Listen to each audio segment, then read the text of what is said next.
So can we talk a little bit about how routine plays an important role when it comes to meals, right? What happens if a child doesn't have a proper meal routine, or what are the consequences of that?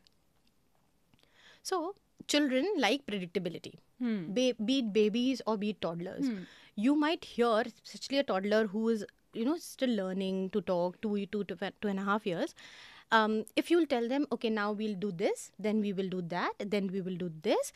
And after you are done telling them, they might still ask you, uske baad kya hoga, mama? Right? That's because they like predictability. They like to know what happens till till the time their day ends. In fact, morning mein utھ ke kya karna hai, that also they would like to know. So when things are predictable, they are more aligned, right?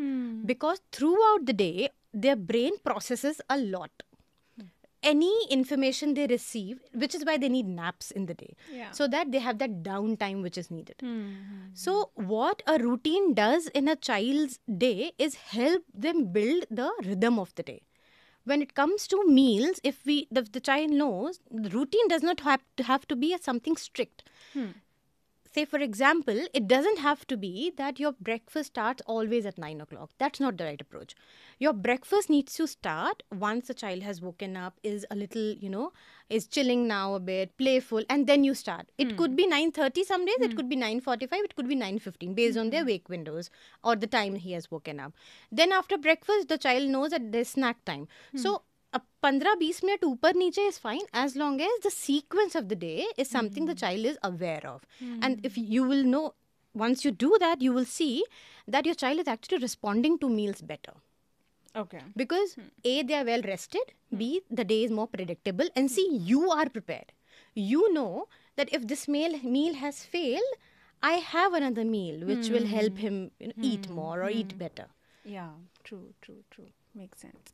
So I think a lot of parents have this confusion when they're especially starting solids कि कितना खाना देना चाहिए या कितनी बार खाना देना चाहिए, right? How do you sort of fit that into a routine of a 6-month-old who basically doesn't really have a routine till then? Maybe there's a nap routine, but there's no solids routine at 6 months, right? So how do you sort of start building that routine at 6 months? So routines can be built from as early as 3 weeks. When the child is which is why we know the wake windows of the child. So at that age we build routine based on the wake windows, Right. how long the child is awake. Once they reach 6 months and we know that we have to add a solid meal, you figure out the time of the day when the child is most active. Okay. Normally, say the first nap of the day is usually the wake window is the smallest for most kids. Yeah. So if your 6 months old wakes up at 7, sleeps by 8:30, I would keep the breakfast after the nap first. First nap I would keep. You also have to see the gap between last milk they had and now the food they will have, because for a 6 months old there's no concept of solids. Yeah. They're still highly dependent on milk. Solids is like, I always tell parents, it's like introduction to solids. You are telling your child, hello child, this is food. Hello food, this is child. Introducing. Now when you're introducing it, children don't pounce on it. Yeah. Some do. Some may like to grab it quickly, will take it to the mouth, but that does not mean that they have to eat the entire food which is given in front of them. So if you time the meal better, there are higher chances of your child being happy around the food. And that is what is the most thing when it comes to a child who's starting solids. Okay. Forget about an intake. Forget about the bagal wali auntie telling you that he needs to eat a bowl of khichdi. That's not the right thing to do. That's not the right advice. Right advice is, aapka bachcha kitna happy hai during the meal time.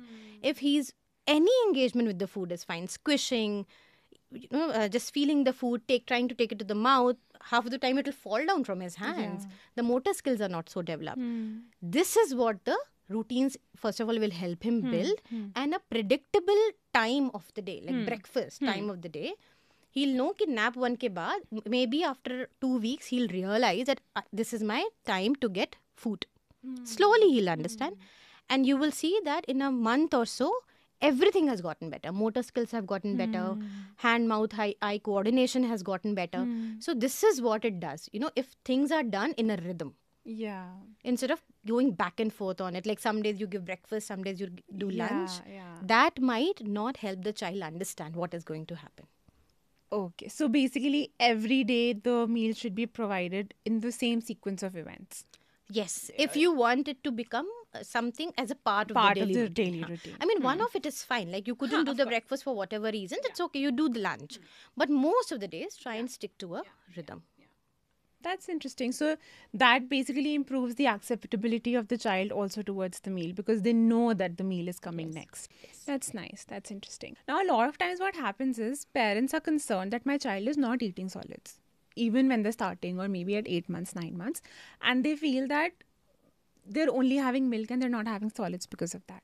So, how much truth is there in this statement? Like, how much does breast milk impact your solid intake or even formula for that matter? Because I see a lot of parents, they want to wean off early because they feel that the child is not eating solids. So, is that like the right approach? So it depends on the age of the child. It's very important. For infants, especially under 10 months of age, weaning them off breast milk or formula is not a solution and shouldn't be the way to get more solids into them. That's not the right approach. If you will cut down on the milk, you will notice that basically there is no other food except, so breast milk is the most balanced nutrition. After that comes formula. Solids comes much later. After breast milk, as I said, is the most balanced meal. What happens is you might notice that the child is also not gaining weight if they're not drinking enough milk in a day, Okay. especially till 10 months of age. They need to have breast milk is needed for as long as you are ready to feed your child. I mean, it's your choice. But weaning of breast milk at 6 months of age with an intent to increase solids is not the right way. For whatever reasons, if a parent want to wean, that's their personal choice. Now, coming back to the question, you shouldn't do that. Don't replace milk because of solids. Figure out the time better. So normally after for children between 6 to 8 months of age, we wait for 45 minutes after breast milk and then we give solids to them. But in this case, you will also have to see how long your child's wake window is. If they are close to the nap, you can't give them the meal. So it's a little bit, you have to do some calculations here. And that is how you manage the meal time. With infants, the meal timings are a little complicated because of this. Because they are on more naps, they have smaller wake windows. But don't stop milk because you want to give more solids. That's not the right advice. Yeah, I remember, like, this reminds me of when we started solids for Kian. He was on the 2, 3, 4 week window at 6 months, and we were giving him solids in the center wala wake window because the 3-hour wake window. And there were days when he wouldn't nap properly. Like, nap one wouldn't be complete, or he would just be tired after it. I would just skip solids that day. And it's I'd be okay. like, it's okay. I won't give him. Absolutely because, okay. I mean, why force him to sit at a place when he doesn't want to, And it's just 6 months old. It doesn't Exactly. matter. So it's okay, but for toddlers the entire concept changes. For toddlers, if you will notice, if you are you're making your infant, you're giving milk as a backup to solids. Suppose the child didn't eat solids and you end up giving milk to them immediately, almost immediately, or you think that your child ate less and you gave more milk, that will become a pattern. And children work on learned pattern. They always figure out patterns. They don't have memory, they work on patterns. So toddlers, once they understand this pattern, they will always keep falling back to the same pattern. They will start to replace their solids with milk. So you have to be very strategic when it comes to giving milk after you give solids to the child. Yeah, so this is, I think, a very common problem with toddlers, and that's where most solid rejection problems come in, Like, I think आधे parents का problem ही ये होता है कि मेरा बच्चा कुछ खाता ही नहीं है और 2 लीटर दूध पीता है 2 लीटर दूध पीता है दिन में. अब वो चाहे गाय का दूध हो, चाहे breast milk हो, कुछ भी हो, but कुछ खाता ही नहीं है. Now, I would like to end each episode here with the segment I like to call the mom pause, where basically the idea is that moms don't really pause. We don't take a break. We don't even sit for 2 minutes in one place, right? So what we're going to do here is I'm going to play some music. We're going to take one, like, a positive affirmation kind of a line. All right. So the affirmation for today is I don't need to fix every bite. I just need to trust and be present. Yes, very positive. Yes. So I just need to trust and be present. I'm going to play the music.